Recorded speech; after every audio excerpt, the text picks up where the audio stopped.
Hi, good morning. I welcome you all to this session. Rohan is with us. Rohan, you want to go live now? Hi everyone.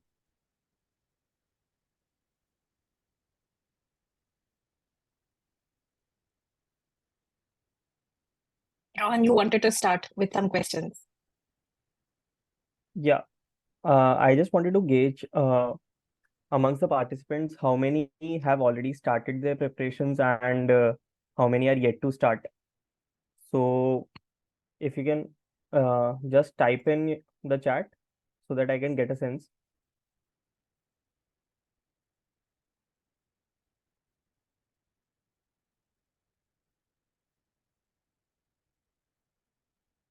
Shweta ma'am, is chat enabled for everyone?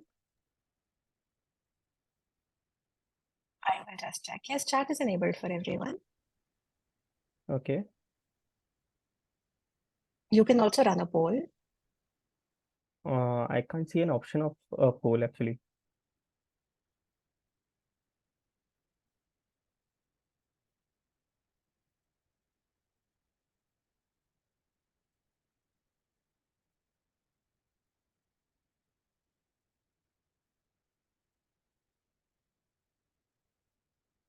Okay, we are going to put the questions on the chat box. Chat seem to be disabled. I've enabled it for everyone.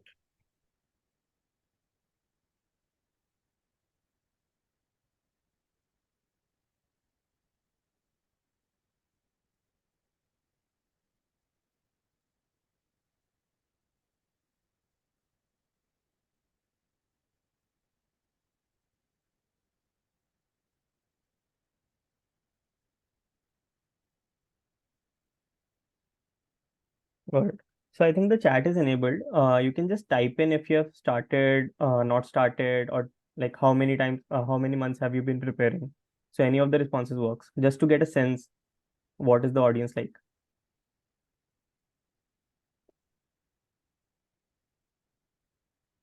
If you have been preparing for some time, can you put in an indicator? 6 months, 12 months?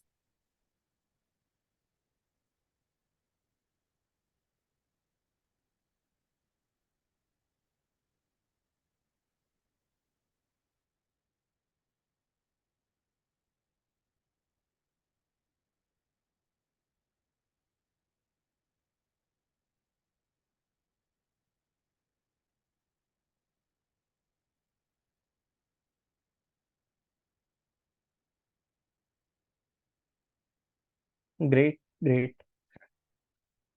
So I think majority of this audience has just started or in the 1 or 2 month range. Some are even greater than 3 months, or a very few are yet to start, I believe.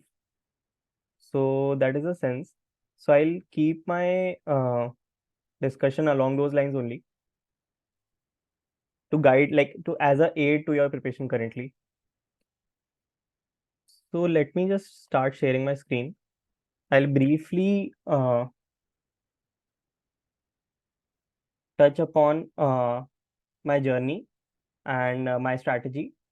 Uh, my what were the areas that I focused on, and finally we can end with some questions. I hope that works for everyone. Shweta ma'am, just let me know if there is a question in between in the chat or Yes, anything. of course. I Yes. can address that midway.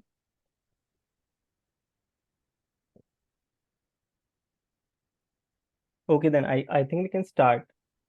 So I'll briefly touch upon about me, what has been my background. So I currently work in the strategy team at Abbott. I have been here for 9 months. Previously, I worked in management consulting with BCG for about 2 years. I have studied at IIT Bombay, uh, and I hail from the city of Ajmer in Rajasthan. So that's a brief about me and my GMAT journey. So I began my prep in May last year with Shweta ma'am. I started with the preparation for old edition. About 2 months I did classes with Shweta ma'am.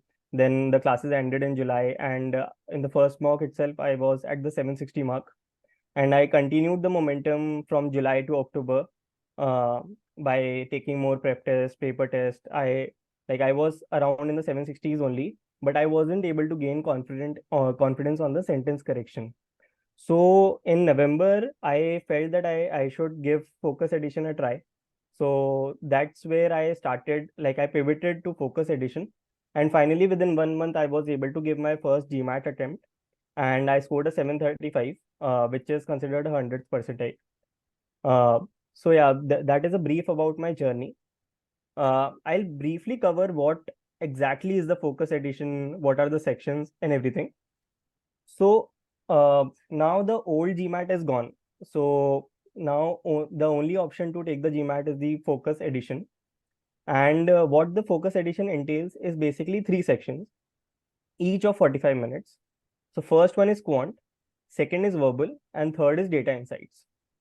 What they have done is, within Quant, they have only kept problem solving as their one question type, and they have moved data sufficiency to Data Insights. So now Data Insights is essentially IR plus DS is what the current structure is. And they in Verbal, they have removed sentence correction, which is a major respite for a lot of the people that I know, at least. So that is what they have done. So what I feel is they have crunched the preparation time significantly, because firstly in Quant, the geometry is removed. Secondly, in Verbal, the sentence correction is removed. And Data Insights, so anyways, people were preparing for IR. So now it's part of the scored section. So anyways, you don't have to put extra effort on that. It's just that now it's part of the scored section. So you have to be more careful while practicing and actually charting out your prep along with all the IR questions as well. So firstly, the Quant section consists of 21 questions, 45 minutes, scored out of 90. Secondly, Verbal, 23 questions, 45 minutes, again scored out of 90. And Data Insights consist of 20 questions of 45 minutes and scored out of 90. The split between the 4 types varies, like MSR, TPA, graphs and tables, DS. But broadly, I've seen that there's one MSR questions, which is like 3 questions in itself. TPAs are generally 4 to 5 questions. Graphs and tables are generally 5 to 6 questions. And data sufficiency is in general 6 to 8 questions.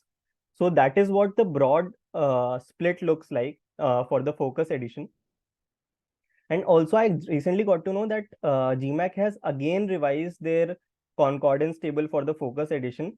So now each score in the Focus Edition corresponds to slightly higher percentile than the one that they have released. They had released in November. So the few observations that I was able to make, like 775 wasn't on the 100th percentile range, 100 percentile, but now is it 100? It is 100.0. Similarly, 745 is 99.8, which in the old version it was not. So there are a few changes that they have made. So in general, this tells us that the scoring higher in Focus Edition, although a lot of people who come from the quant background, who have given the CAT, basically in general, the Indian populace may be able to crack that, but in globally, it's not the case that everyone is scoring high on the GMAT Focus Edition. So they have revised the percentiles. So this was a brief about the Focus Edition. I'll go section by section as to what I did, what sources I followed, so that we can deep dive into each of the sections and also take your questions midway if there are any. Rohan, can we stay here Yeah. for 1 minute? Sure. So first about the concordance table, what Rohan was saying, that it's not necessary that people globally are finding the Focus Edition easy. That's true, because we've been talking to international test takers, and a lot of them find even a 685 difficult to get. Whereas in India, you've been hearing 635. I think some people have talked about a 655, 75. So those scores are coming more out of India right now, as per what I know. And people in the US especially have said that even getting a 685, 675 has been an uphill task for them. That's one. And I think that's got a lot to do with how our education system is, or how a lot of us have already tackled the Indian CAT. Going back to the quant section, so Rohan, what was your experience with geometry? Some recent feedback has been that geometry has been sneaked in. As in, you might find that on DS, you might find it combined with some other kind of topic like a probability and a geometry combo question. So it may not be 100% absent, is the general feedback right now. Did you experience that? So in my experience, I did not encounter any geometry questions in Quant and DS. Mhm. So yeah, that was my experience personally, but I'm not sure if they have included that currently. So Okay. I would not be aware of that. Okay. So Yeah, as of now, just a word of caution. Yes, we probably don't need to deep dive into geometry, but later when you have time, don't ignore it. Let's proceed. Let sure. me just also take a quick look at the chat box. We have some Yeah. questions coming up.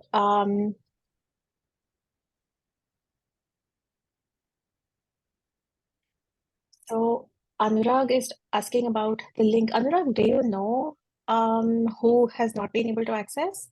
We can help them.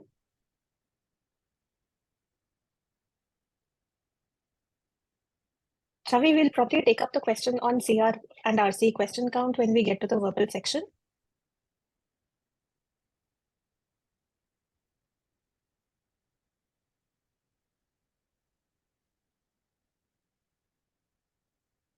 Okay. Okay, Anurag, thank you. Let's proceed, Rohan. Sure. So since data insights is something that has recently been added to the scored part of GMAT, so I'll first cover that section. What was my strategy and what was my sources? Uh, so data insights, what I felt was like if I manage my timing right, everything was falling in place for me in data insights. So I followed a three-pronged strategy for data insights. Firstly, for each question type, MSR, two-part analysis, and graphs and tables, I practiced 30 questions each untimed, and I basically tried to gauge like what exactly is being asked in such type of questions, what is the mindset of the question, and what is the strategy that best works for me. So I tried different approaches, like reading the question first or reading the data first, or like multiple types of strategies I followed, but I narrowed down to what worked best for me. So this is very critical. So whenever you do questions in data insight specifically, start with some 30 questions untimed and formulate your own strategy, and you will be able to gauge that. I'm pretty sure that if you spend time, let's say 2 days on it, you will be definitely able to gauge what exactly works for you. But I'll still tell you what worked for me, and what is the one thing that you can follow. So for multi-source reasoning as well as graphs and table, I strictly followed the reading the question first approach, because always it happened, whether it was the data tabs in MSR or graphs and tables, I always got lost in the data. I tried to read up something that was not required, and it took up a lot of time. So in my initial prep test, I was not able to conclude the data insights section properly. So reading the data first always affected my time. So for these two types of questions, only followed the reading the questions first approach, and only then moved to the data tables. So that is the one thing. In two-part analysis, I practiced, but I stuck to uh, uh, reading the prompt first, and then moving to what are the options being asked. So like I did this sequentially, so no separate strategy I followed for two-part analysis. But there is, like, in general, you have observed that in two-part analysis there is a question stem, which is essentially gives some info about the question, and then there is a prompt, let's say what can be inferred, what cannot be inferred, where basically what can refute the author's argument, what cannot refute the author's argument. So the prompts are usually, like, when you do questions untimed, you will realize that these prompts keep on following the same pattern. So once I did a lot of questions, I realized that I don't need to spend a lot of time reading those prompts. and I try to save time on that during the exams. So this only came to me because I did a lot of practice. So that is something I followed for all the three question types. And finally, closer to the exams, I only stuck to time practice from forum quiz, and which was essentially 20 questions, 45 minutes. My splits for each of the question types were either you can see 3 MSR, 6 DS, 6 graphs and tables, 5 two-part analysis, or 3 MSR, 8 DS, 5 GNT, and 4 TPA. So either of the two I followed. I kept switching between these two. Like if I was facing challenge in DS, then I will increase the number of DS questions and so on and so forth. But yeah, broadly the split was this for my practice. And I try to at least alternate days. I try to always give this time practice for data insights, which really helped me for the exam. So these are the three things that you can follow while preparing for data insights. And your aim should be 100% accuracy without fail. Because and like whether you are doing questions from a PDF or forum quiz, each and every question you get wrong, you should always try to analyze the pattern. Why exactly was the question wrong for you? Was it a lapse of concentration? Was it a topic understanding issue? So I can tell you how did I identify that? So whenever you solve a question and get it wrong during the timed practice, resolve it again and check if you are able to get the correct answer. So if you are able to get the correct answer in second attempt, that usually means that you got the question wrong because either of lapse of concentration or because of time pressure. These are the usual two reasons that you got the question wrong. And if you still while reattempting you are not able to get the correct answer, that means there is a conceptual issue. So you must revise that concept. You must try more questions of that type, so to gain confidence on that topic. So this is something that you can follow. So yeah, question wise methodology I discussed, as well as the error analysis is really important for data insights questions. Now my complete universe of sources was four things. Firstly, I thoroughly utilized the forum quiz, only official questions. So there are two filters. One is the official guide, and secondly GMAT prep old. So these two types of filters I used for on the forum quiz. And this forum quiz is freely available on GMAT Club for the 7 days, and then you can subscribe it for a subscription fees of I think 1600 rupees for 1 month. So this I subscribed for 3 months, and I like utilize this thoroughly. Yeah, I always like every day at least 10 questions I used to do on forum quiz across sections. So this was my primary source. Second source was the mba.com free practice questions. So if you register at mba.com and go to the free prep material that is given, there are some about 90 questions, I think, in their practice question set, which you can do. So that also I did, and I tried 100% accuracy there. And thirdly, there are 3 PDF sets that I had, which was shared by Shweta ma'am, which had about 150 questions. So these 150 questions are the ones that I utilized for my untimed practice that I mentioned firstly. So these PDF sets really proved helpful for me. If you want, Shweta ma'am can share that with you as well post class. So that's not an issue. And lastly, if still you feel your questions are exhausted and you still need more practice, then you can either purchase official GMAT questions from mba.com.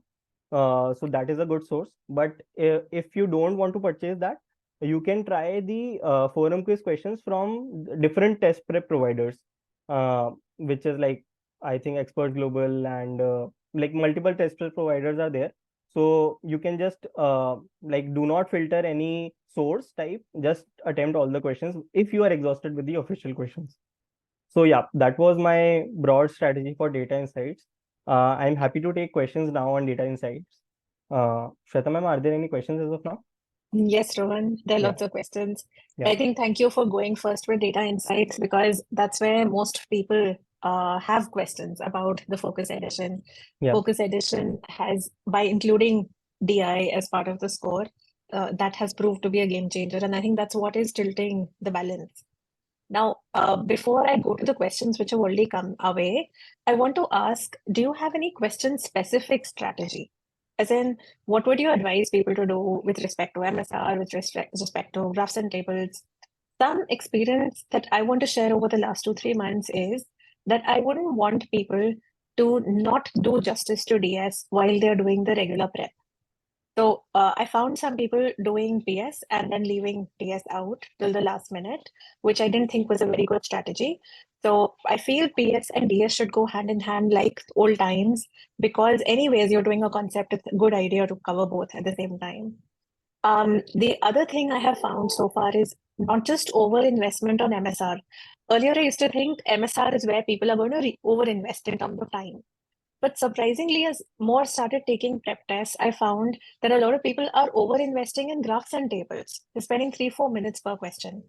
So, any suggestions, insights? What did you do differently? How would you advise others to prepare? Sure. So I think for graphs and tables, it's very similar to what we did, what like how I trained my mind for sentence correction.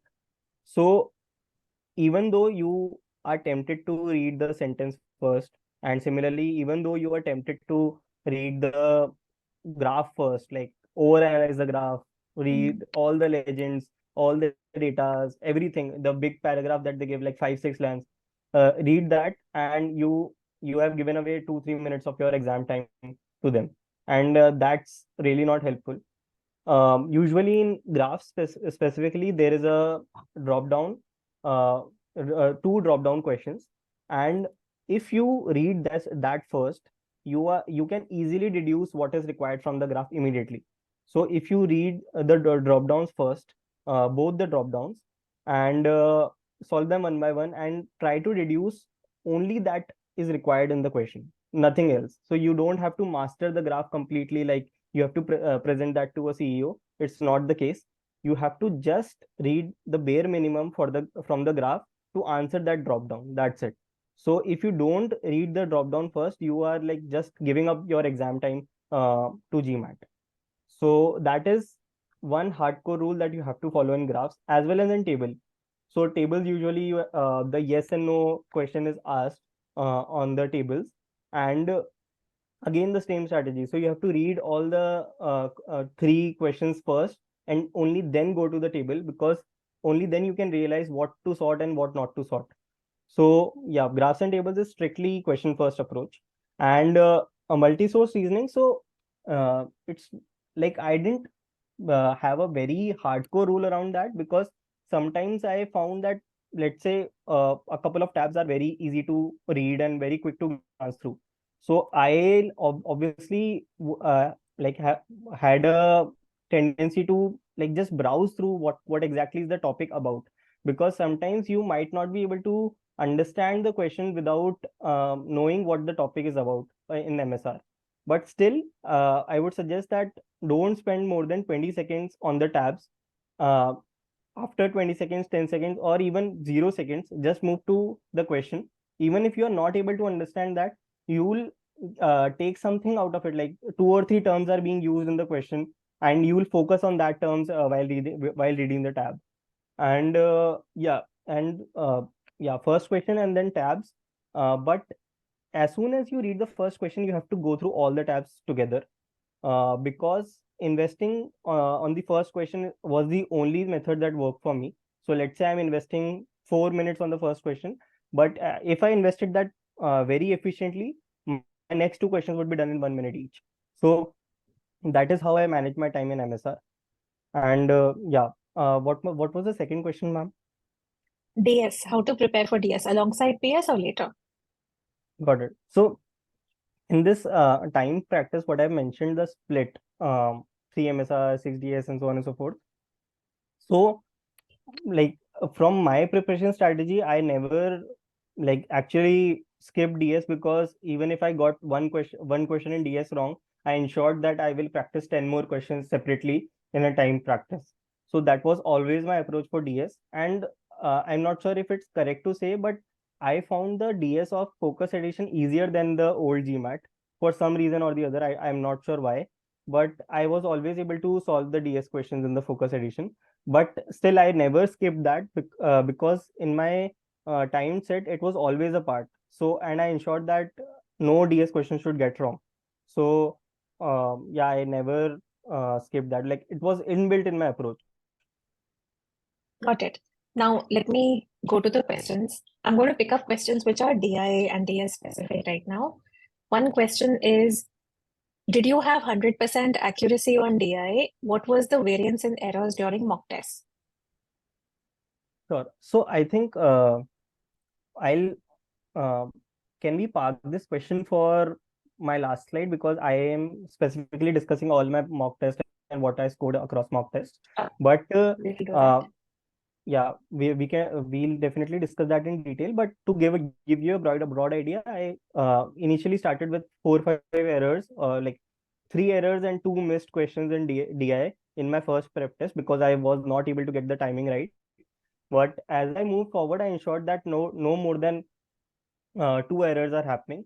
Like during my mock test, I was in some tests I was also able to ensure 0 errors in DI. But yeah, no more than 2 errors is what I targeted after my first prep test. Okay. There is a question related to IR of legacy versus DI now. So the question, Bhavya's question here, is the difficulty level for DI same as what you experienced in the IR section in GMAT legacy? Got it. So I think it's almost the same. Uh, like even slightly MSR would be slightly on the easier side, honestly, is what I felt during my preparation as well as prep test. But yeah, it is definitely not more difficult than IR of the traditional GMAT. So this is what I've also heard across, that DS is now slightly easier. And in general, the difficulty level of the DI section doesn't seem to be as high. But I've also heard the same thing for PS, and we'll discuss that when we get to Quant. A question from my end is this whole idea of reviewing, like bookmarking and then going back to review, how practical is it to execute in the DI section? Reviewing as in the errors, like revisiting those errors, is it? No, in the exam, you can bookmark questions to change your answers. Okay, understood. So is it practical to go back to review? So in DI specifically, you can actually I followed this strategy in Quant, but also applicable in DI. Like let's say apart from the first question in MSR, if you're spending more than 4 minutes on any question, just like go to the next question. It's not worth the time. 4 minutes is like the like reddest of deadlines you can cross on any question. So 4 minutes, as soon as that's done, you have to move to the next question. So only I think in the case of timing should that be a consideration of changing the answers in DI is what I feel. So any question where I'm saying taking less than more than 2 minutes, I bookmark it, and then I try to come back to change my answer if required. So I think 2 minutes is like slightly on the lower side, I feel, because the once you get back to the question, the context is also lost. So I feel 4 minutes is good enough, but it again depends to person. Like some people might be able to complete the test in 42 minutes and get 3 minutes at the end. But usually like 20 minutes, 20 questions in 45 minutes is like just the bare minimum to get 20 questions done. So if you're able to squeeze out those 3-4 minutes at the end, then you can revisit, and you can only realize that after you are done with a couple of prep tests. So I feel that's a good point, Rohan. Yeah, so it's person to person, but honestly, during all my prep tests, at max, I was able to squeeze out, let's say, 2 minutes. So 43 minutes, I ended all the questions, and I just knew that one question I have to just recheck whether I did that correctly or not. Because sometimes it happens that even though you're confident about the answer and quickly just jump through, you just feel that you have to recheck, recalculate something. So that's where the 1-2 minutes can prove to be helpful, but you can't realistically resolve the question during those last 2 minutes. So that's what. So this feature Uh, review, yeah, while it looks like a great yeah, benefit, one should know how to use it. If you try to bookmark each yeah, and every question and you think, oh, I'm going to finish 20 questions in 20 minutes, then come back, review everything, that's not feasible.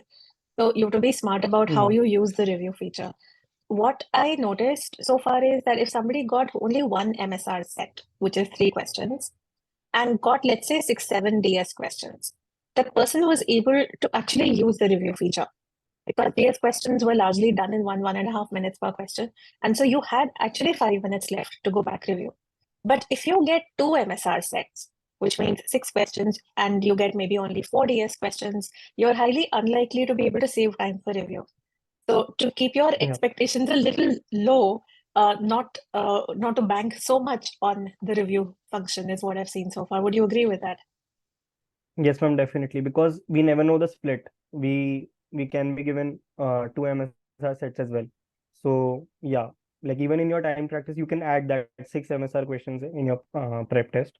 So yeah, I completely agree with you. Because you never know on the real exam, you have prepared for just one MSR set and two appears, then the complete strategy goes for a toss. So far I've seen one MSR set or two, like 50-50 split. And I've seen all the other types, the two-part reasoning, graphs and tables, and data sufficiency, to range from a minimum of 4 questions each to a maximum of 6. Worst case scenario, I've seen only one prep test so far where data sufficiency went up to 7. So Okay, this is okay. just general information for those who want to create their own practice sets. So Ishan has a question on how to cover the resources for DI that you have used. Ishan, we have a particular post-class plan that we follow for DI. DS should be done, like I've been saying, along with problem solving as you're covering those concepts. And the other practice, which is DI specific or the IR question type specific, should be done after classes are over for quant and verbal, so that you're equipped with the basics. A lot of this uses stats, it uses CR principles, the two-part reasoning can use some CR principles. So the split on data insights, let me say, is 70 for quant, 30 for verbal, could be 80 quant, 20 verbal. There is some element of verbal. So after you've covered CR concepts and you covered problem solving DS, I think that's a good time to start doing extra practice for DI. What do you think, Rohan? Yeah, I think that strategy is completely helpful. It's only that the thing that you mentioned about the 50-50 split, I'm not sure that is it happening across like all the candidates that you have observed, because All the all prep my tests prep that I've tests. seen, all Okay, prep okay, tests that I've seen, 50-50. Like sometimes you have one MSR set, sometimes two. okay, okay. Because across all my prep test, six prep tests, only one prep test I observed two MSR sets. So yeah, that was my opinion. That's why I like thought that it's usually one MSR set. But yeah, good to know that. Okay, great. Yeah. If there is nothing, I'll just take a quick look. Soumya's question. Do we get a chance to revisit questions in all sections or just IR? Soumya, the review feature is now for all sections. You can only review those that you bookmark. So, but please don't bookmark all the questions, then you won't know what to prioritize. Questions like Rohan was saying, where you get stuck, you've overinvested, you want to come back to that question, only bookmark those. Once you bookmark, you're able to go back and review, which has another issue now. Those of you who have taken the legacy edition or the prep test of the legacy edition are pretty used to marking the answer for the last question and just waiting for the section to finish. Now, it doesn't work like that on Focus. After you've marked the last one, you have to click on submit. It'll go to the review screen depending upon how much time you have left. But unless that exercise happens, the last question is not considered marked. So quite a few people lost points on that. Their last question was marked as unattended simply because they just waited for the time to be over and they didn't move on.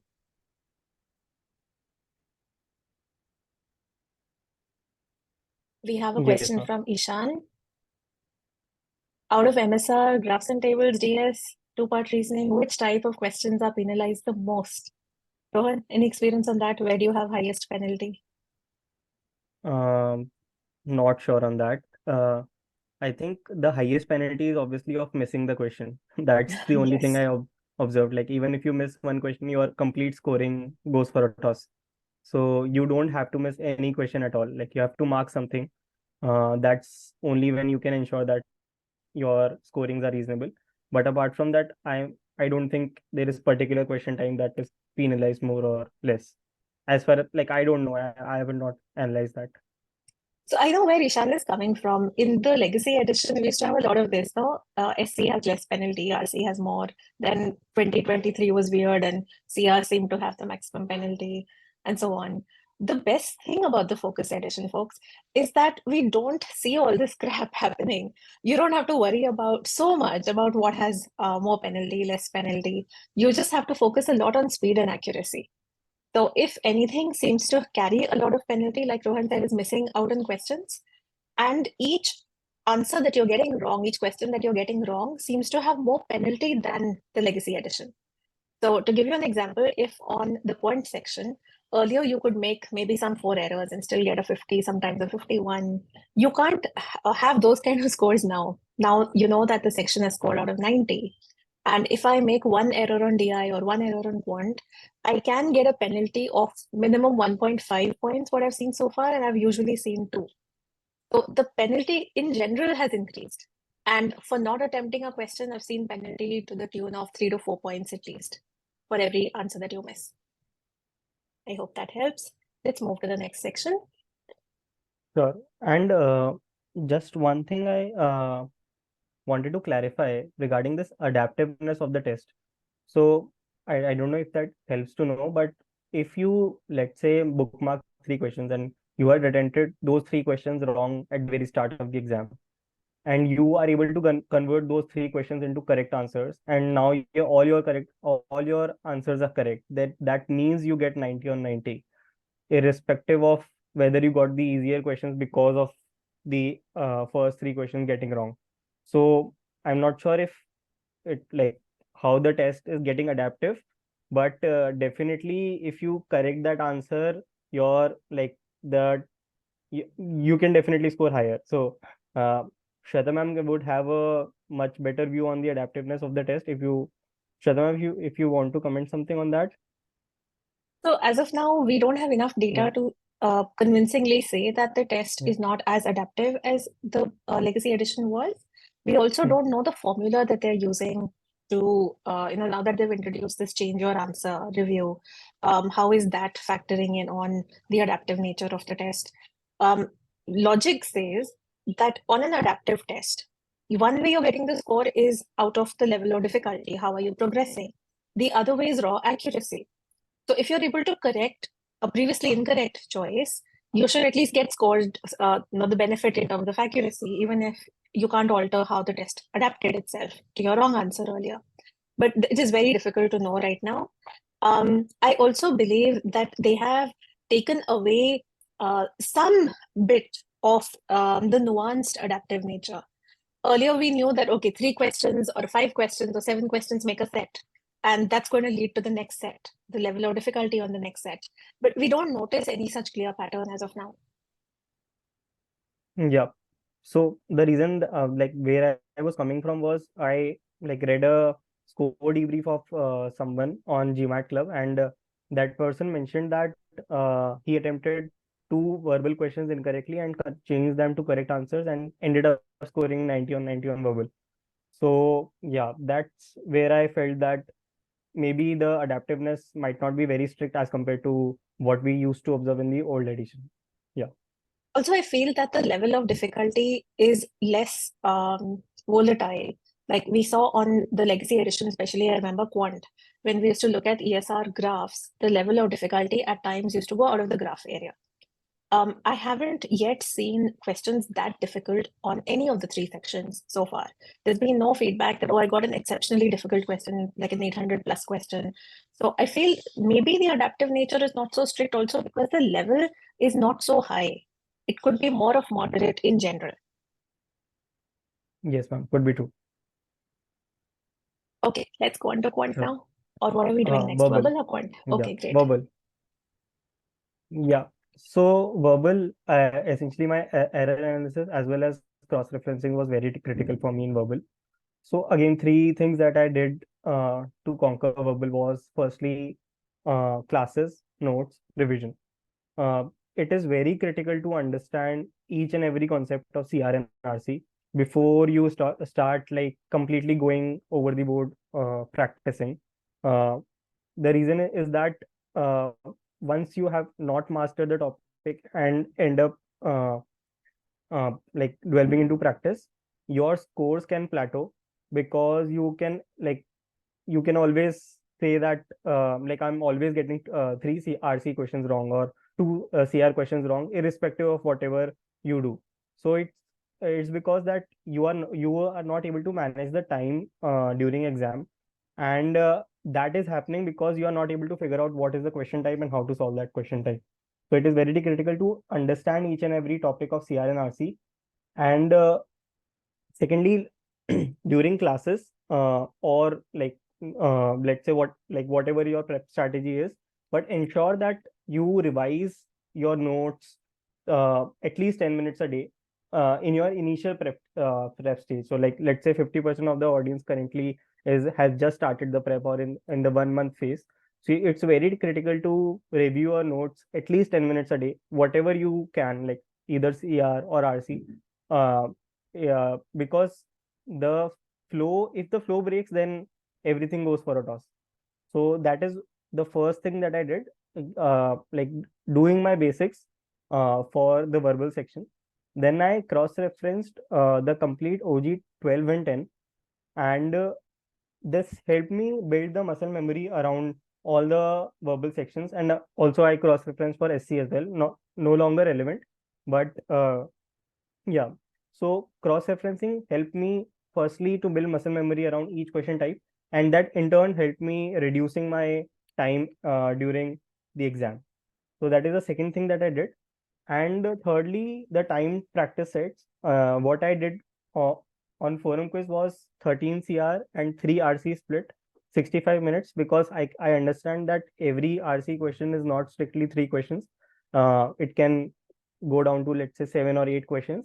So I ensured that I kept that split, like 3 RC passages, 13 CR questions in 65 minutes. And again, the same strategy. You have to review each and every error, observe the pattern, identify your weakness, and revisit those question types where you are like repeatedly making the mistake. And the same strategy again. First, you attempt the question during the time practice. Then, after you have made the error, re-attempt that question without looking at the answer, and see if you can get that correct. And if you actually got that correct, that means your error was because of either time pressure or lapse of concentration. So again, the same strategy. It's very critical to review your errors and revisit the uh, topics to revise the verbal section. And it's not very difficult, honestly. Like let's say on a random day you are giving 65 minutes for verbal, that's it. So 65 minutes you have completed the practice test, and automatically your mind goes what were the errors, why did I make those errors. So let's say you attempted the set, 5 errors you received, 3 in CR, 2 in RC, and you automatically will be able to gauge like what was the reason for my error if you do this immediately. If you reserve time for this next day or next to next day, then this never works. Then like this error analysis is like completely not helpful. So it's very critical to do that immediately after the test. So yeah, these are the 3 things that I followed for verbal section.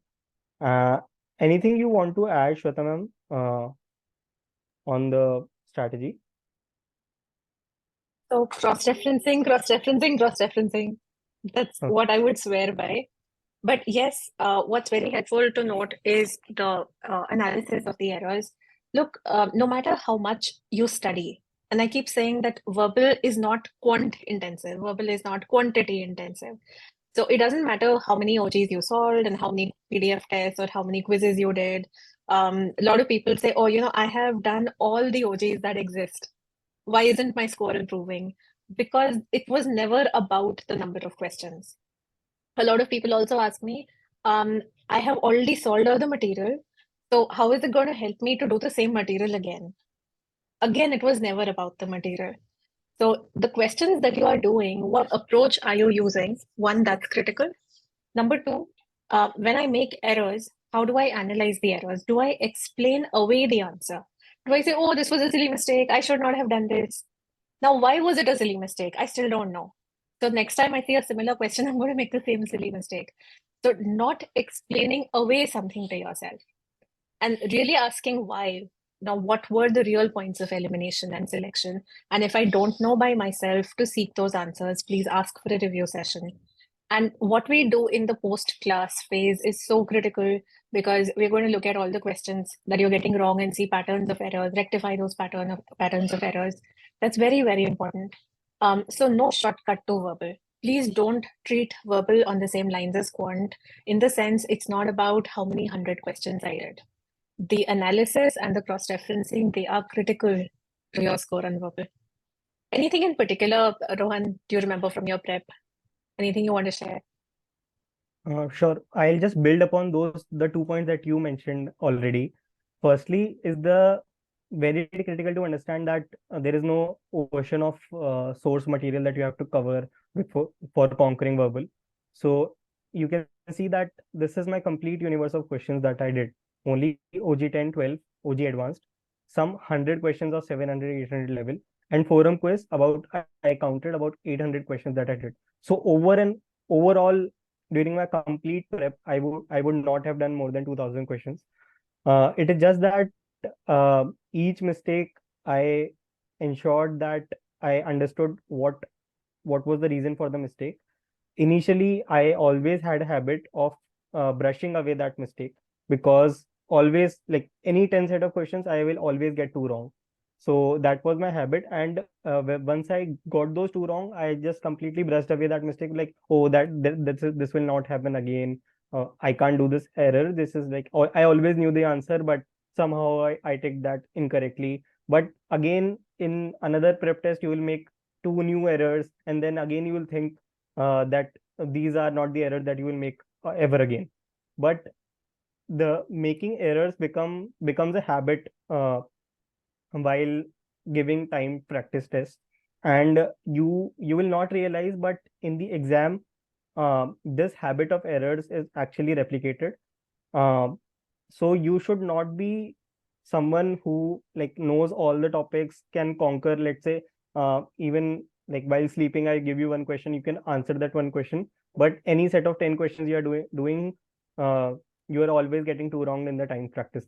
So that is not something that you want to do. So never brush away your errors is what you should stick by. There is a question from Dr. Nitya Yeah. on the weightage of verbal overall. So Nitya, yes, on the legacy edition, verbal was all like 50-50 with quant, no? The 800 score came from both quant and verbal equally. Now there is DI. So now there are three sections contributing to the 805 score. So if I look at it from pure section perspective, verbal is now 1/3 weightage. But if I look at the larger application of verbal, I was saying some percentage of the DI section has something to do with verbal. It varies a little bit. Some days you might have very little to do with verbal, highly quantitative, and some days there may be a little bit more of verbal on the DI section. So I can say that roughly 40% or so weightage across the entire exam is verbal. One, you have the verbal section and a little bit of DI. And within DI, it's obviously the CR principles which are going to help you more than what you learned on RC. So the weightage of CR has jumped up, let me put it this way, which is why as the algorithms for the legacy edition were getting calibrated with Focus Edition in 23, we saw that CR was carrying very high penalty. And now we know why. Because as we discussed the split, I think someone had asked earlier about the split on questions. And we can see two major splits we've seen so far, 13 CR and 10 RC questions with 3 passages. Or again, I've seen 50-50 here, Rohan. I've also seen 10 CR questions with 13 RC across 4 passages.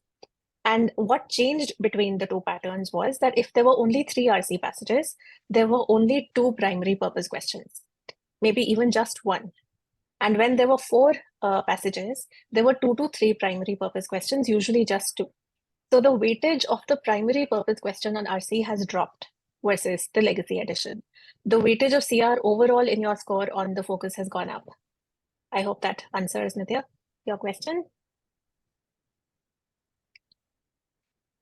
And then we have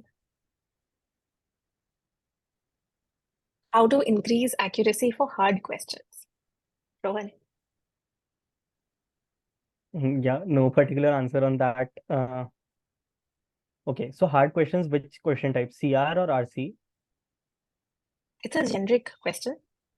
Let's say Okay, on the verbal section, how would you increase your accuracy, or what did you do if you followed anything in particular? okay. So like while doing a question in the exam, I was not able to deduce whether this is a hard question or an easy question. Sometimes I found like let's say 600 level questions very difficult, and sometimes 800 level questions very easy. So it's like I felt it quite subjective. Um, Hard questions, like the only hard questions according to me were time taking questions. So let's say in RC specifically, if I'm not able to read the passage within 3 minutes, that is a hard RC passage according to me. And to tackle that, I essentially what I did was okay, so Shweta ma'am doesn't advise this, but I followed that.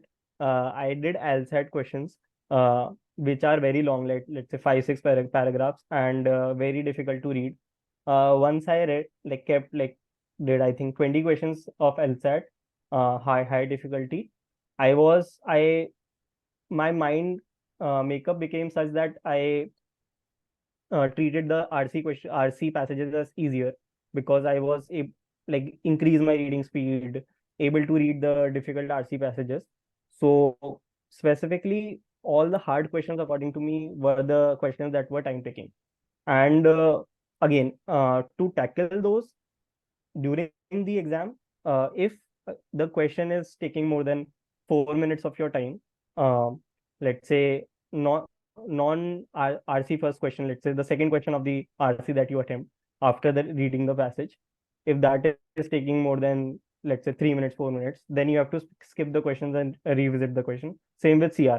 So always in my prep test, initial prep tests happen was the first two CR questions were really difficult. Like I faced very difficulty. Like I spent almost 3 minutes in the first two questions, and I got both of those questions wrong, and it completely threw away my timing for the complete section. So I always ensured that if I'm starting the test on a timely manner, uh, not giving away too much of my time to initially, even if I'm discovering hard questions.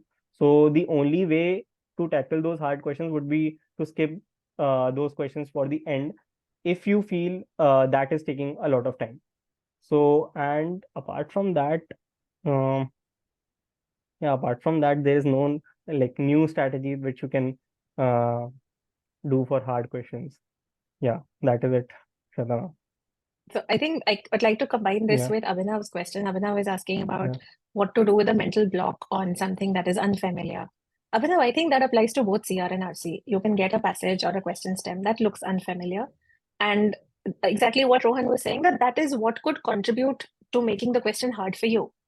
So when I come across a very technical physics-based passage, initially I have a mental block. I'm not a physics person. And it takes me time, like a few seconds, to calm myself down and say, hey, remember Big Bang Theory? So have fun with it, laugh it over, and look for the keywords. And so I imagine Sheldon Cooper making fun of something or saying something nonsensical about it. And I live through the passage.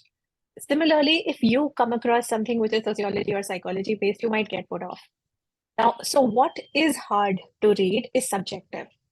What kind of errors we are prone to making is also subjective. But commonly, what happens is keywords which are very small and easy to miss. Something like new, just a three-letter word, rare, quick, easy. So these small words hidden in a dense sentence, you'll find that the entire question is based on that one small word.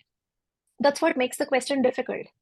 So all of you who have done RC inference in class, go back to your iceberg model. What would make the question easy? The iceberg is exposed. Everything is there for you to see. And what would make the question difficult? Just a 1% of the iceberg is exposed.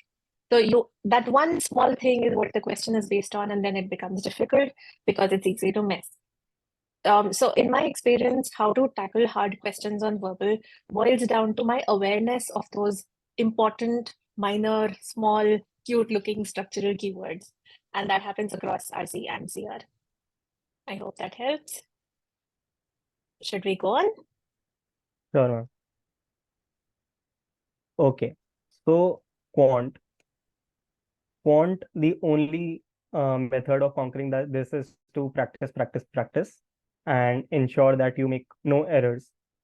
The three things that I did for ensuring that my quant section preparation was in place was I started with the Nova Bible for the basics.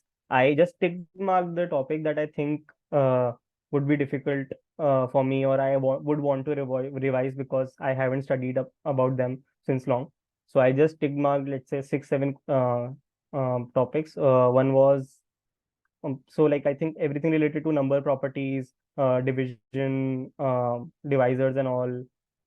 Then I also did geometry, coordinate geometry. So yeah, like it's very subjective, but you have to tick mark, let's say 7, 8 topics that you feel are very difficult, or you can face a challenge on that, and just review those topics like about 1 to 3 hours on each topic, and that is it. You can move on. Yeah, you then I completed the OG 12 and OG Advanced. OG Advanced consists of 150 questions across PS and DS, and OG 12 I think about 300 questions. I'm not sure, but I completed those and I identified my problem areas, and I revisited those topics from Nova. And if still I wanted some help, I like just went on YouTube and searched for some relevant topics to understand the fundamentals. So that is the thing that I did. Finally came the time practice, and this across all these three sections, I feel for quant this is very critical, because in quant, once you are done with the basics, you are usually not doing anything else. It's just the practice. So it becomes very critical to do this like either every day, alternate day, uh, to just take out 45 minutes and do 21 questions of PS. And you have to target 100% accuracy. Usually, it can happen that you feel again brushing away your mistakes and saying that, oh, I would not make this mistake again. So what you can do is you can take up very easy questions, let's say 500 to 650 kind of a range of questions, and just do those questions like 50 questions at a time or 100 questions at a time, and check if you are able to get those easy questions like all 50 correct, all 100 correct, or are you still making the error in those easy questions. And if you are making the error, then you have to go into the root cause. What happened at that time of the test? Was like at the 20-second question, what were you thinking? Were you at a mental block? Should you have taken a break at that 20-second question mark? uh, sure, or were you under any sort of time pressure? So you have to go into the root cause as to why you are making quant mistakes, because after a point, after you have reached the basics threshold, the only reason you can make a mistake is because of a time pressure or uh, lapse of concentration. That's the only two reasons that can be there for quant. So it's very critical to go into the root cause, and root cause for quant are not the topic fundamentals usually. So that is the three things that I did. Again, my universe that I said, official guide 12th edition, GMAT advanced. I did 500 questions from the 700, 800 level PDF sets, and about 1,000 questions from the forum quiz. So yeah, that was my sources for quant. But again, this was completely practice beyond the first initial 1 or 2 months of my preparation. Uh, yeah, so that was it from Quant. Any questions on that, ma'am? Yes, I think the first question is very pertinent. What is the Mm. level of difficulty for PNC and inequalities, the bane of quant since time immemorial? Okay, so difficulty as in the what to filter during forum quiz? No, as in, what is the level to expect? Is it harder than legacy? What level did you get tested? on PNC and inequalities? I think PNC is definitely easier than legacy.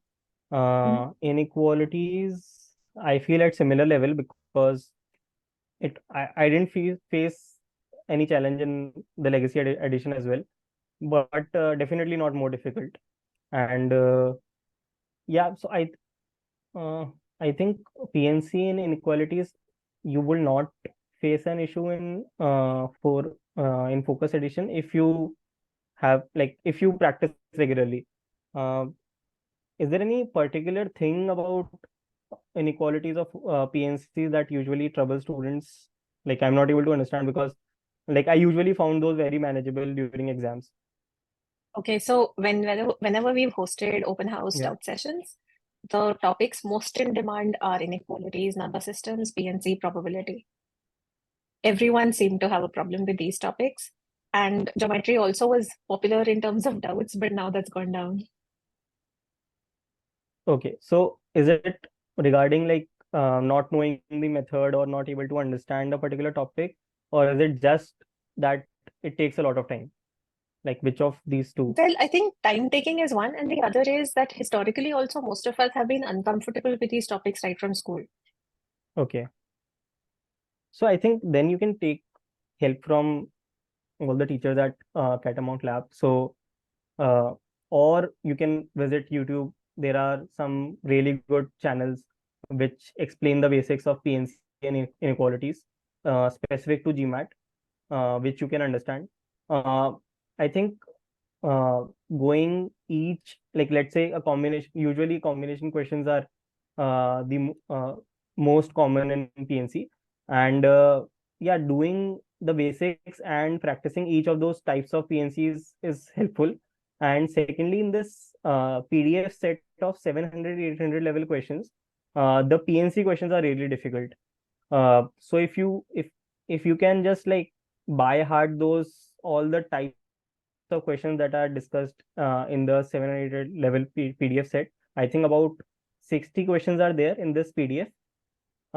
If you are able to understand each and every topic around that, you are almost perfect for the perfectly trained for the exam.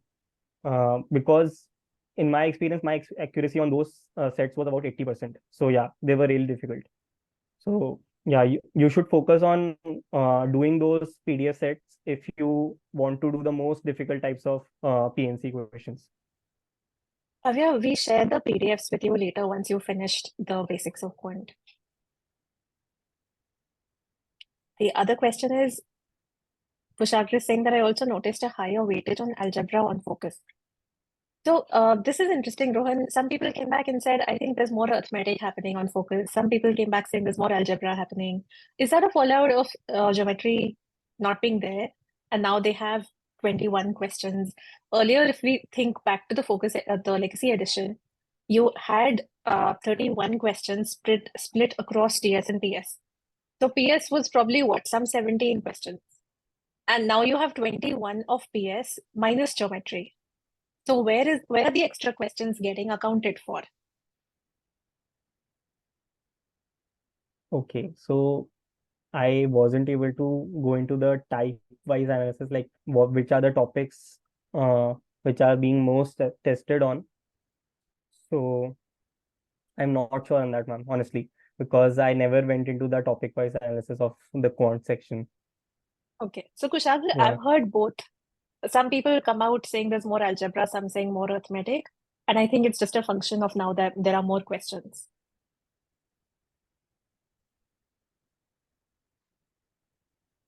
Okay, let's see some more questions. So I'm going to do some quant specific questions. The generic ones we'll pick a little later. I don't say too many quant specific questions left. Let's proceed, Rohan. Sure.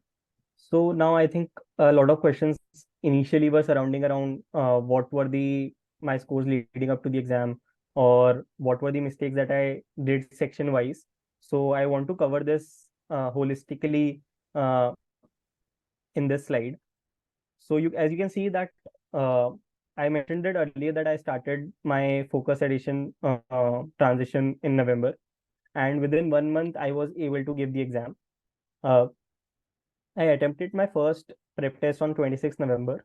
I scored a 715, and almost my quant and verbal were pretty like sorted. I made one error each on quant and verbal, but I made four errors on DI, and two I attempted it very quickly, and two I missed. So that's why a score of 78. And from between these two prep tests, 14 days I focused only on DI, nothing else. And the thing that I mentioned about DI at the start, the untimed sets of 30 questions, 40 questions of each type. So this is where I did that during this time. And from there onwards, I was able to see a jump in my DI score. Even if you see that this is only 84, this is just one error on MSR. So I actually got a 84 just because of one error on MSR. And verbal, because I could not focus on, and I missed, I think, one question at the end, and I also made some silly mistakes on RC. So that's where my verbal score got a hit. And quant, I was able to solve all the questions because yeah, I was within this time I was also solving the forum quiz timed sets. So yeah, quant, no errors, DI one error, verbal I think there were five errors or five or six errors. I'm not sure how many. So yeah, that was from my prep test too. So at this mark, I was pretty confident that I'm getting the my scores in the 99 percentile range. It is just that I wanted that question of a higher score so that I am sure that during the exam, if even if there is some ups and downs, I am able to manage a good score. So within this time, within these 10 days, I started focusing on verbal because verbal was the only issue in my prep test too.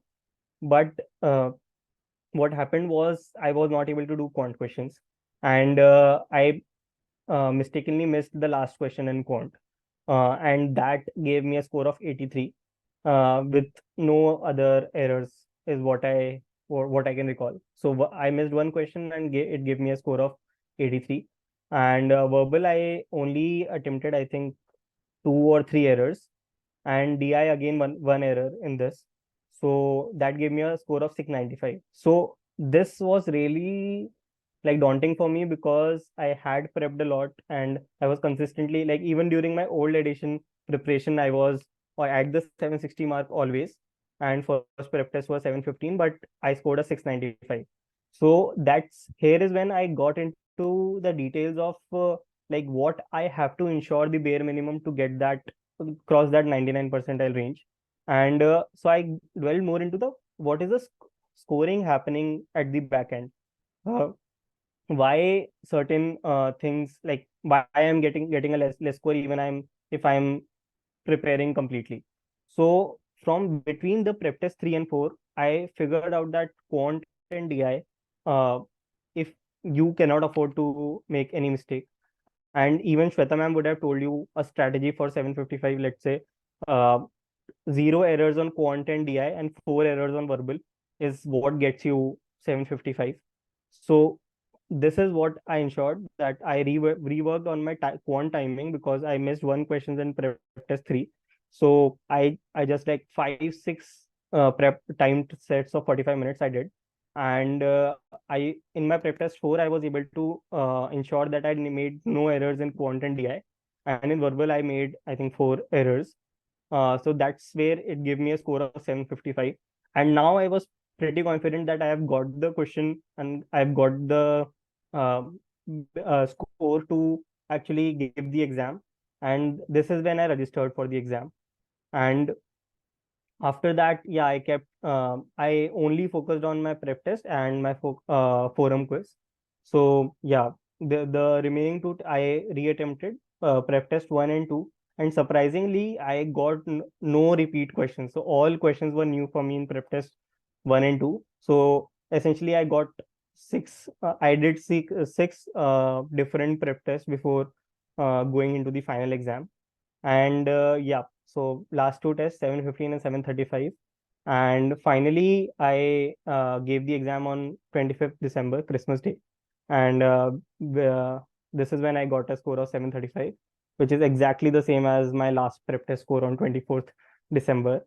And if you even if you, also if you see the split, quant is 90 on both the days, and zero errors. Exactly the same. DI were two errors here as well and there as well, and verbal was three errors. So even if the scores are slightly up and down, the amount of errors was exactly the same. So I want to emphasize on the point that prep tests are actually reflective of your exam performance. So you should never brush away your errors, and always analyze them, so that you improve your chances of getting a good score on the exam. Okay, one disclaimer here that Mm. while Rohan did this 20th, 22nd, 23rd, 24th, this is not normal. Okay. Normally, we don't do fresh prep tests very close to the exam. So, all of you, please work as per the prep test planning we do with you. It worked for Rohan, but Rohan is very gifted. So it doesn't always work that way. We try to do familiar stuff before the exam. We try to get done with prep tests that we're not familiar with a few days before the exam.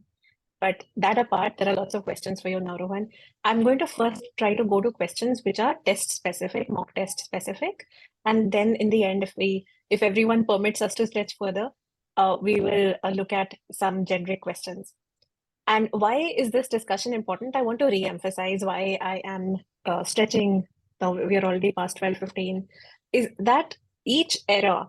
So let's say Rohan had three errors in purple, two on DI that led to that 735. Just one error less. Somebody got one error less than him would total a 755. Two errors less would total 755. So this blueprint that you're seeing here is not just a 735 blueprint. This can equal a 755 on one day and a 775 on another day. This is the blueprint to getting like 100 percentile score on the GMAT Focus. So I'll go with Kishan's question first. What order did you follow for your mocks versus exam? And when did you take your break? Okay, what was your thought process? So I think the question is about the order of the section and when did you take the break, the 10-minute break? Sure. So this, or the order of the sections is what I have mentioned the scores in. So I first did quant, then verbal, and then DI. I took the break between verbal and DI because I felt that quant is very, like, for me it was very easy to tackle. So I just like calm my nerves by doing the quant, and then verbal. While doing verbal, I'm completely settled, so I can like do verbal and then take a break so that I can refresh my mind, because I have to again do a lot of reading in DI. So I took a break between verbal and DI and attempted DI last. So that was my sequence of sections. Normally, what we say is wherever you feel that I definitely need a break before this section. It could be verbal for some, it could be quant for others, it could be DI. Do that section last and take a break before that section. And any section which you feel it can be a good warm-up exercise for you. So let's say quant is a good warm-up for Rohan. He'd start with quant and carry that confidence to verbal. So all those of you who have a math background, try to do that. Try to start with quant. It'll be a good warm-up. It will help you carry that confidence to the next section, and then take a break and possibly do something like DI. Okay, then there's a question on the types of mocks. Yes, these are all official. We are discussing only official tests. There is a question on. Okay, Abhinav is asking, what was the time period between completing your concepts in terms of quant, verbal, and DI and giving your first mock test? Got it. So I think that is very subjective to me. Like, I will first tell you what was my timeline, and first tell you a suggested timeline according to me. So I did all my classes during May and June and first week of July. So that was my class time period. I completed all the topics for verbal and quant during those, and post that I was only practicing. So that was for quant and verbal. But in November, I decided to switch to DI, switch to Focus edition, and that's why where I started preparing for DI. you can see the timeline here, 2 weeks from between 26th November to 10th December is basically where I focused on DI. I wouldn't say that before 26th November I hadn't done anything, because I was always going to prep for IR. So I had done the complete practiced questions on the MBA.com, which are free, the free practice questions for IR. So that I had done before the 26th November exam. And yeah, that was my basic preparation timelines. The timelines that I would suggest for you. So let's say if you are attending Shweta ma'am's course, so uh, 6 weeks of classes, at max 8 weeks of classes, uh, you complete your concepts there, and within, let's say, 6 weeks, you can actually give your first attempt, at max 8 weeks. So this is your timeline, and you have to backtrace your target date and the prep tests. So even though I registered for the exam late, I somehow had this in mind that 25th December, a long weekend, is coming up. So maybe I can give the exam on 25th, but I was not sure. But always, like, even if you have a vague date in mind, always backtrace your prep test as well as the forum quiz sets according to that. So yeah, that is broadly the timeline. Like 6 weeks of classes and 6 weeks of post class is where you can give your first attempt. Yes, so 3 to 4 months is what you need for your first attempt. And if you need any subsequent attempts, which I hope you won't, about 3 to 4 weeks of practice per attempt is the ideal, provided you don't lose momentum. And the idea of making multiple attempts is not so much on focus. We're saying focus pretty much corresponds, but there's some questions on this correspondence of the mock test scores versus the actual exam, and you can see that it's not a huge variation. So I don't think a lot of you will be making lots of attempts on the focus edition. I don't foresee more than 2 attempts. So I think budgeting 3 to 5 months in total to get done with your exams is a good idea. Naren is Yep, asking to completely see agree. your error log and how you can focus on the DI errors. So maybe you can take this up offline, Naren, with Rohan. Sure, I think we can take this offline. Okay, then there are some questions related to your switch from classic to focus. Somebody is asking that if you already had a 760 level on the classic edition, why did you shift to focus? Another question related to it is that when you made the switch, did you take any diagnostic test to decide that you want to go from classic to focus? Okay, yeah. So I think a very good question. So my switch happened because I was always on the 760 mark, or like 770 mark on the paper tests, but I was not on the 780 mark. And the reason I tell you, I wanted a 780 mark on the prep test was I wanted a question for my final exam, because I wanted to ensure that I at least score a 760 on the final exam.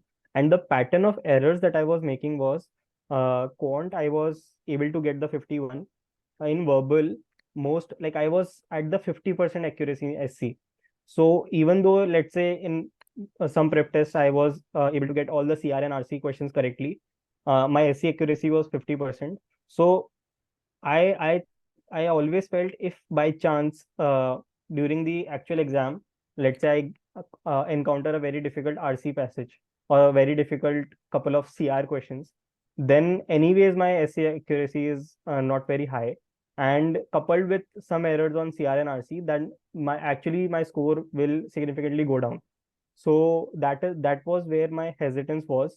I wanted that question. I was not able to develop that question during those time. And yeah, I think focus edition was coming up. Schools were accepting, like, schools are going to accept that in round one. All schools are going to accept that. So I felt that maybe I should give that a try. Again, I'm saying it was not a very hard decision.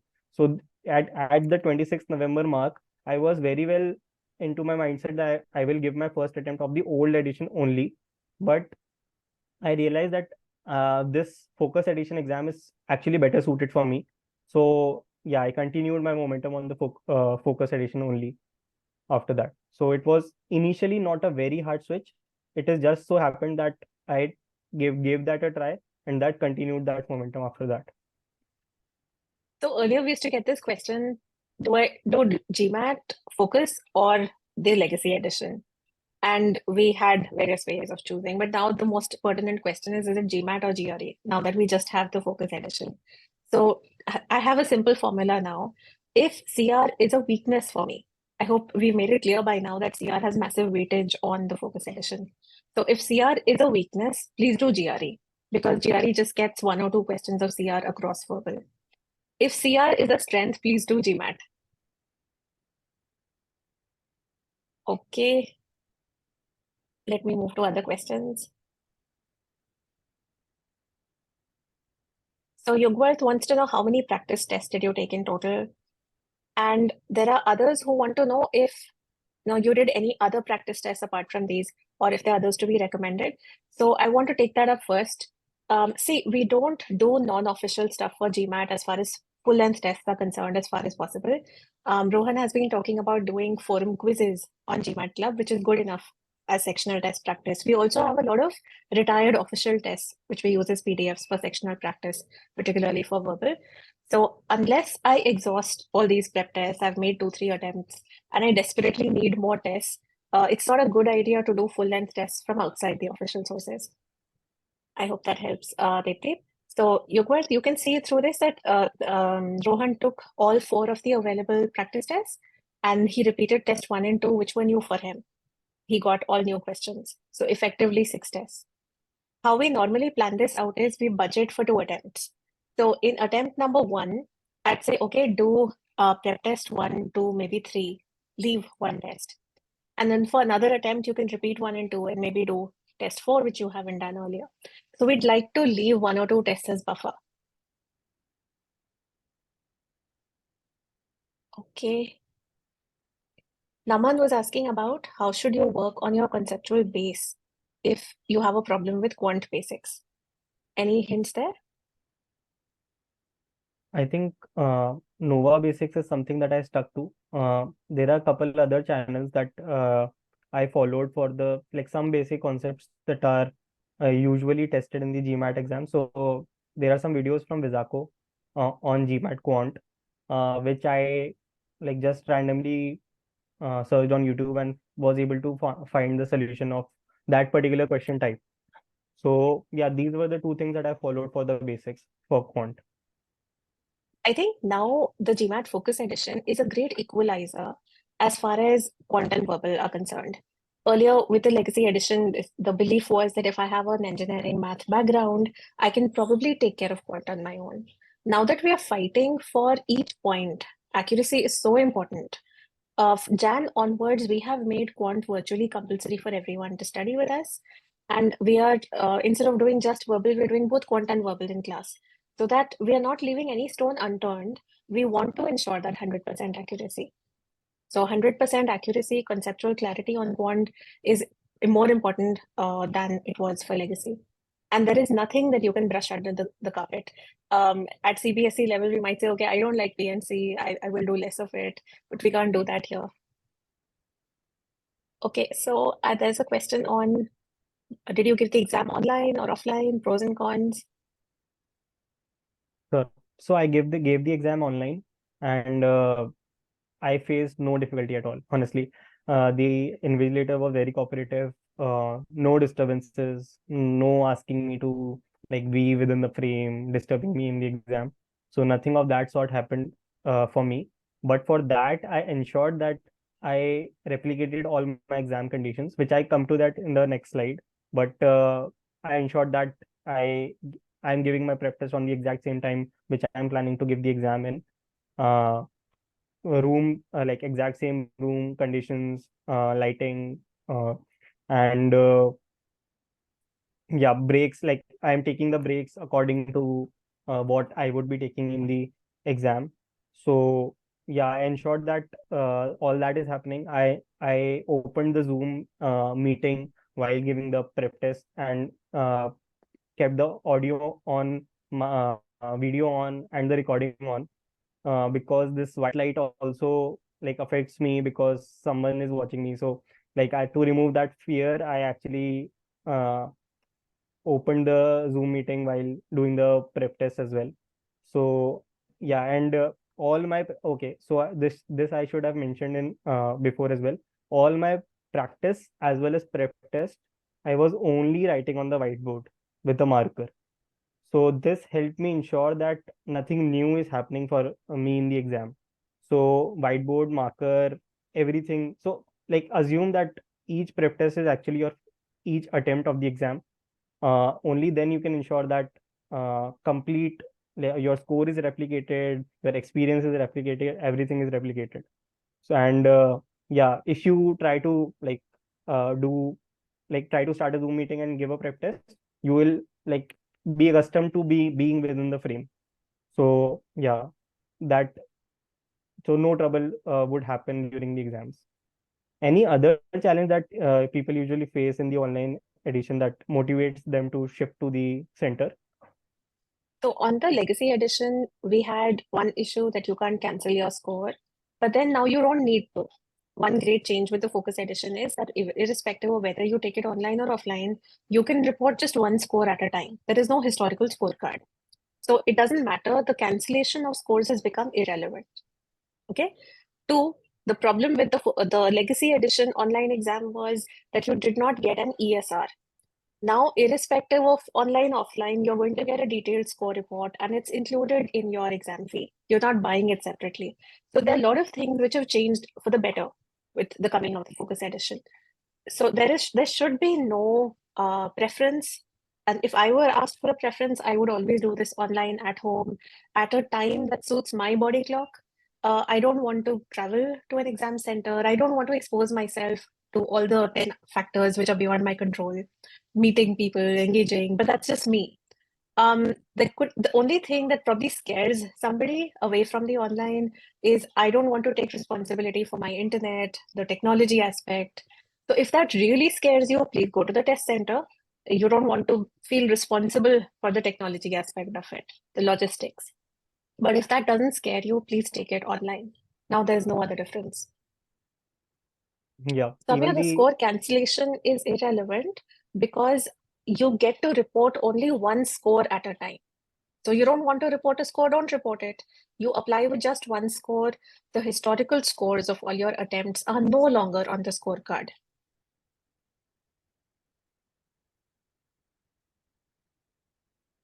Yes, Rohan, you were saying something. yeah, I was saying that even the ESR is also generated, like all the errors that you have made on the exam. So that is also there on the online exam. So nothing to fear on that. And I would just say that if all your prep tests, the internet was working, then definitely the internet would work on the final day of the exam. The only thing that you can ensure is maybe you can disconnect the bell uh, during the exam, that so that no disturbance is there. And you can have a sibling or a family member at the gate so that no one disturbs you during the exam. You can take the exam in your bedroom with a well-lit bedroom and a table. So I feel you can actually give a very peaceful and streamlined exam. But yeah, if you still think that uh, you are anxious, then you should definitely consider test center. The only disadvantage of a test center, according to me, was I could not select my date and time according to me because the slots were very limited and the timings are like I think about 2-3 slots in a day. So yeah, the timing is not according to me, and the date is also like almost never according to me. And if I want my favorite date, then I have to plan like let's say 1 or 2 months in advance, which I obviously can't do because something last moment can happen or something or the other can come up. So I don't wanted that sort of stringent boundary on my test date. I'm all for taking it online. And there are some reports of people saying, oh, my score got cancelled when I took it online. GMAT online became available in 2020, mid 2020, during the pandemic. So we have seen a good 3 years of it. Now it's going to enter its fourth year. And in our community, I have not seen a single score cancellation on GMAT or GRE taken online. Yes, tests have gone into review, but all reviews have been positively settled. We have not seen a score cancellation. So I would like to believe that no unfair score cancellations happen. Okay, so there are two clusters of questions that I'm going to combine. One is about revisiting the time management on sections, the weightage of each section. So let me read out a couple of questions around it. One is how would doing well on verbal impact the overall score? So what's the weightage? And another was re-explain the marking in terms of getting questions wrong, leaving out questions. How would it affect which section? And there's one question on verbal about time management, because compared with legacy SC was a source of saving time. What do you do on focus to get reading time?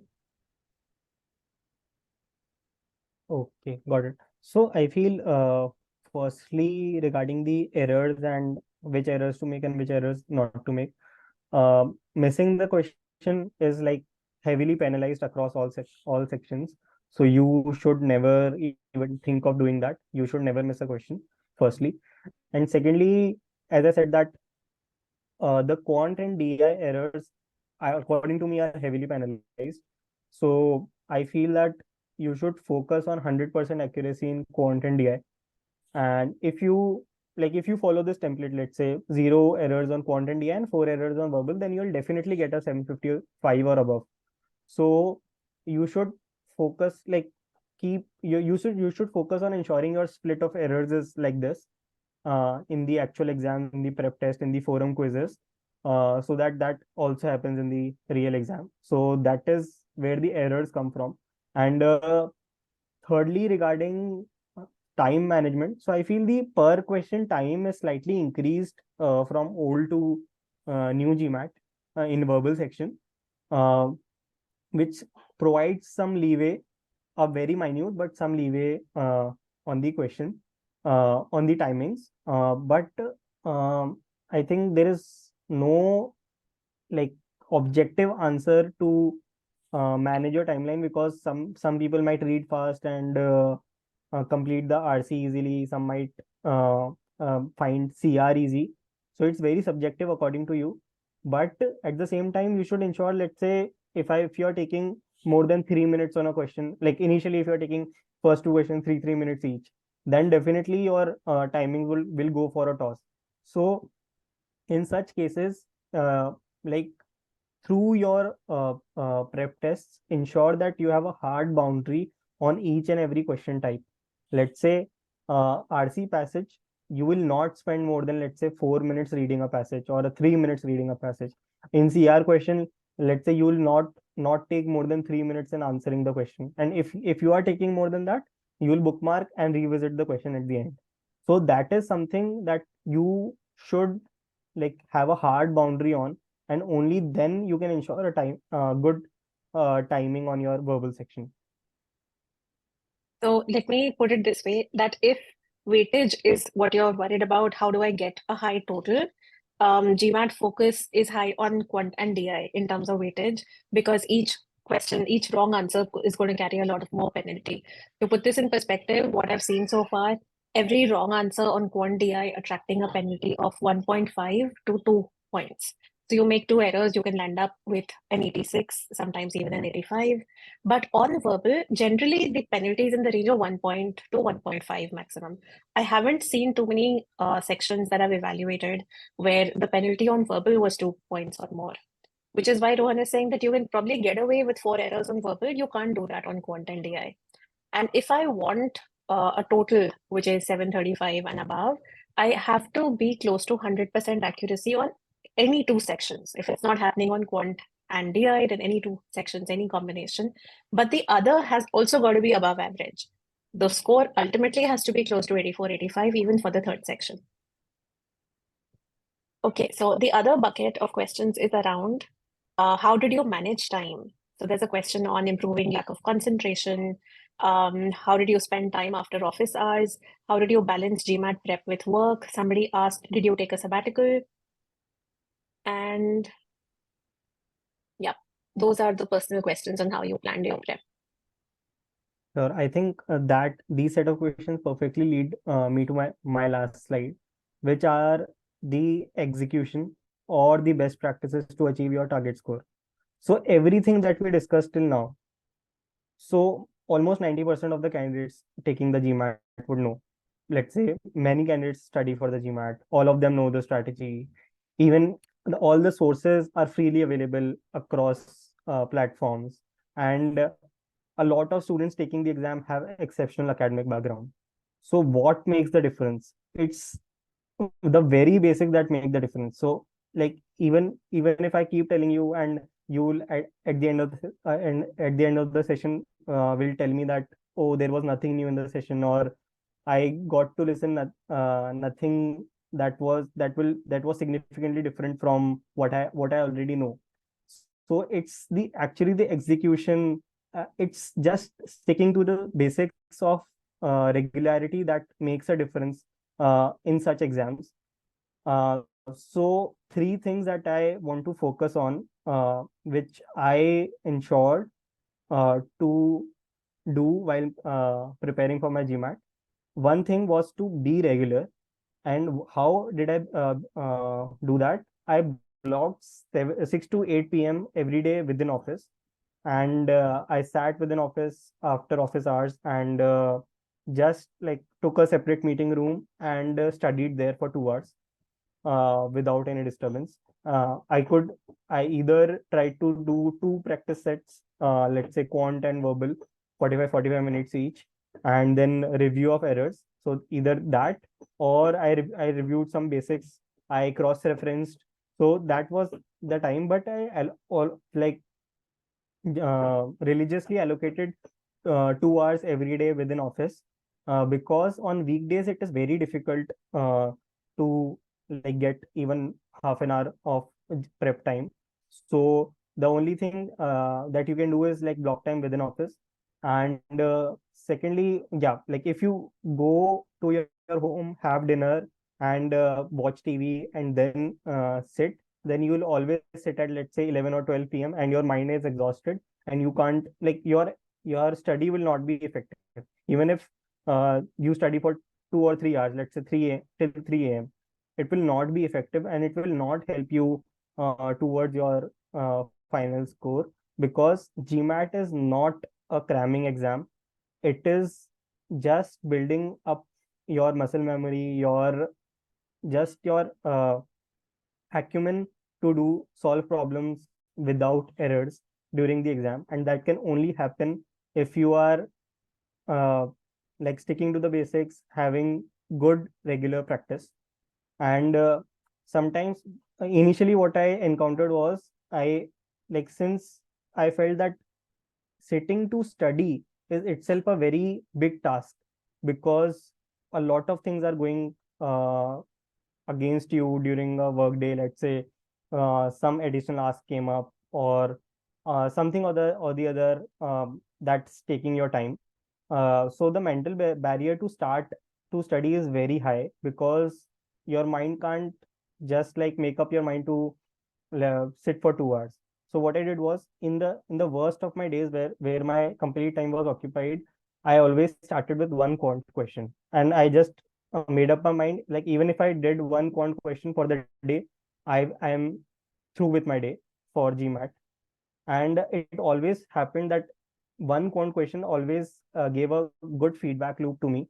So let's say I did one question quant question correctly, then I did five more, then I did 10 more. So I always did 20 questions. Then I thought that okay, let's take up three CR questions and try to do that. So getting to start should be uh, very minimal. Like the effort should be very minimal, and you can ensure that by just starting with one question. It's not rocket science. It's just like the bare minimum that you can do to start your prep for the day. And for this, forum quiz was my only companion. So throughout my session webinar, you must have heard this forum quiz term, let's say 20 to 30 times.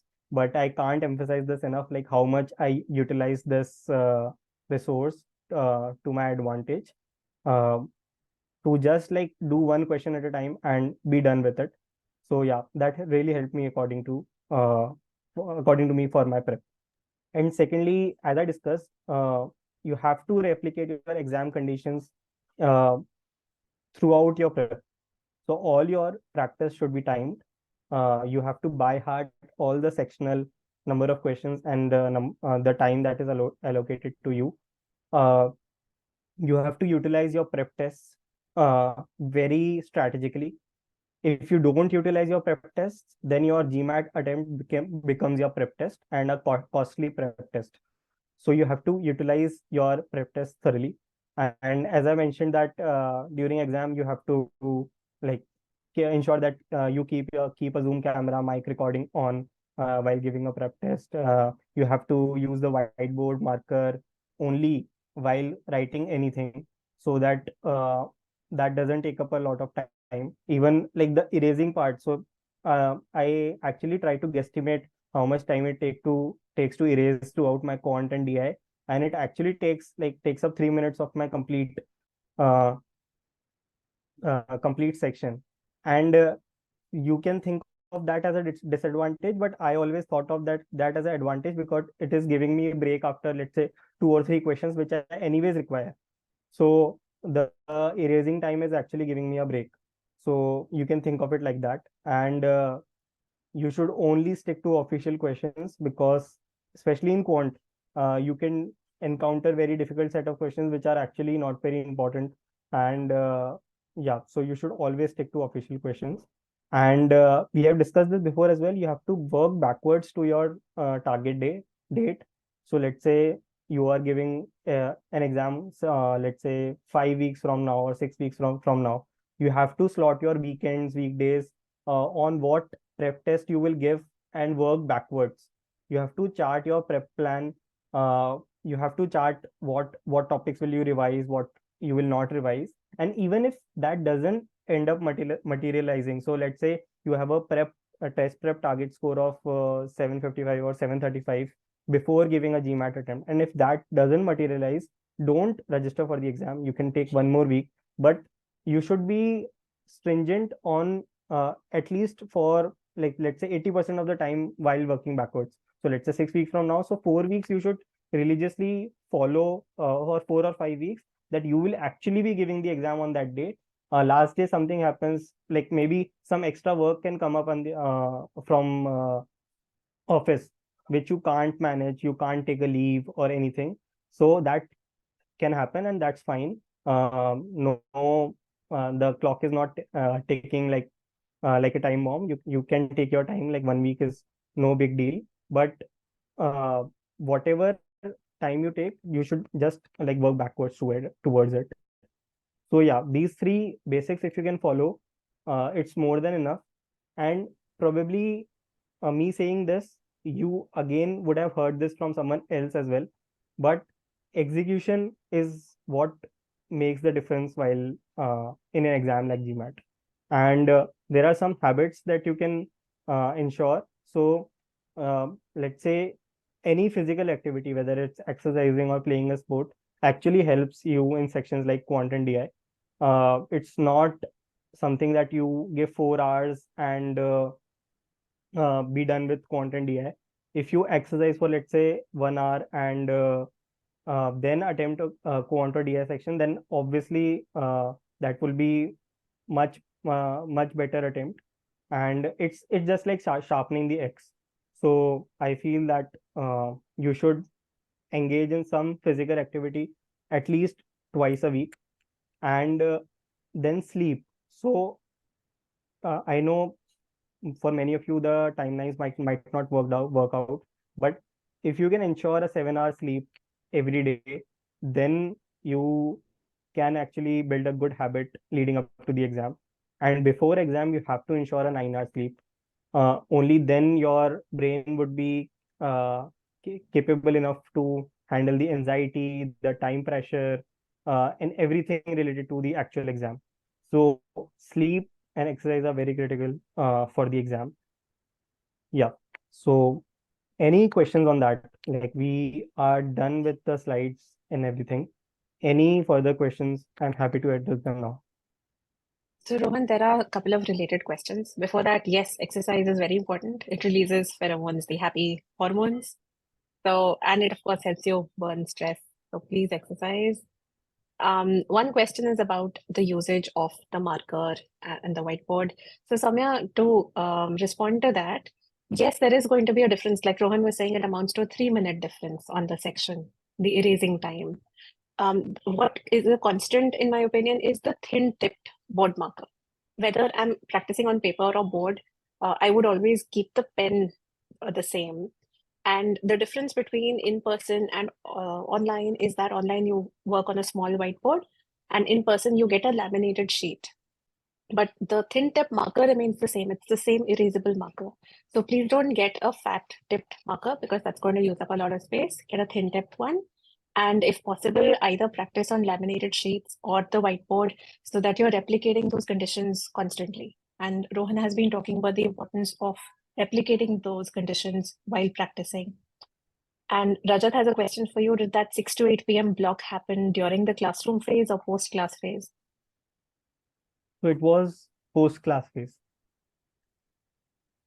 Okay. We have one question around the concordance table. If the score is 725 and it corresponds to 760, would the admissions committee also use the same?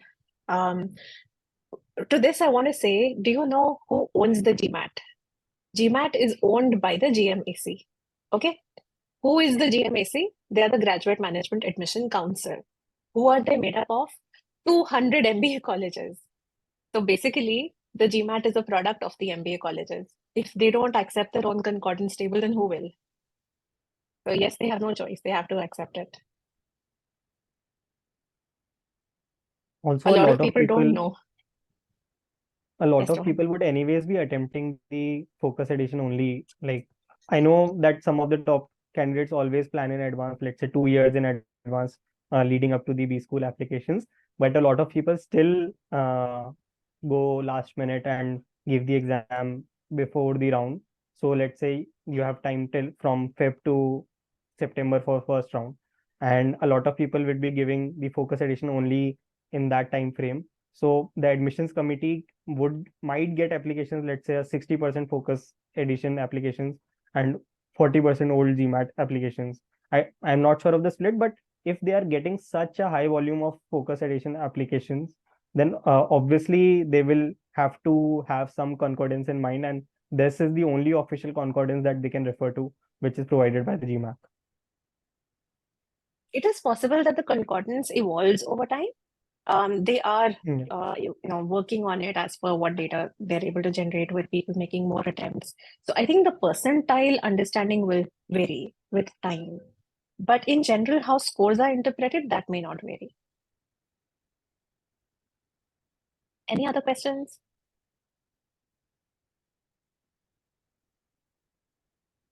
Wow. This has been amazing, Rohan. We had planned for 1 hour, and with all the questions, we've gotten so much insight. Rohan, thank you for being so generous. You've shared each and every detail. And that's what I love about our community, that we generously mentor, we share, and this lack of building boundaries and actually creating such an open community where we can all learn from one another is the greatest treasure. So thank you for this generosity. Thank you for the time and effort that you put in. And there are some Thank you, ma'am. questions around, can we get the PPT? That we'll figure out. We'll see how to share this. Thank you, everyone. Thank you. Thanks everyone for joining in.